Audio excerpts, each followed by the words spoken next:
கூலி மற்றும் தக்லை படக்குழுவினரின் புதிய முயற்சியால் இந்தியில் பெரிய அளவில் ஓப்பனிங் இருக்கும் என எதிர்பார்க்கப்படுகிறது. தென்னிந்திய படங்களில் ஓடிடி உரிமை விற்கப்படும் போது 4 வாரத்தில் ஓடிடியில் வெளியிடலாம் என்று ஒப்பந்தம் போட்டுக் கொள்வார்கள். அதேபோல் சரியாக 1 மாத இடைவெளியில் ஓடிடி தளத்திலும் வெளியாகிவிடும். ஆனால் இந்தியில் அப்படியல்ல.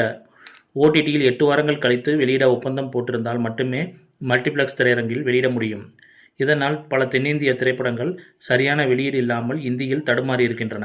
இந்த சிக்கல் இல்லாமல் இந்தியில் பிரம்மாண்டமாக வெளியிட வேண்டும் என்ற முனைப்பில் இருக்கிறது கூலி மற்றும் தக்லை படக்குழுவினர். தங்களுடைய படங்களை 8 வாரங்கள் கழித்தே ஓடிடியில் வெளியிட வேண்டும் என்ற பேச்சுவார்த்தையை தொடங்கியிருக்கிறார்கள். இந்த பேச்சுவார்த்தை சுமூகமாக முடியும் பட்சத்தில் இந்தியில் பிரம்மாண்டமாக வெளியாகும். முதல் நாள் வசூலில் பெரிய அளவில் இருக்கும் என்று கூறப்படுகிறது. கூலி படத்தில் ரஜினியுடன் அமீர்கான் கெஸ்ட் ரோலில் நடித்துள்ளார். அதேபோல் மணிரத்னம் இயக்கத்தில் கமல் நடிப்பில் உருவாகியுள்ள படம் தக்லைவ்.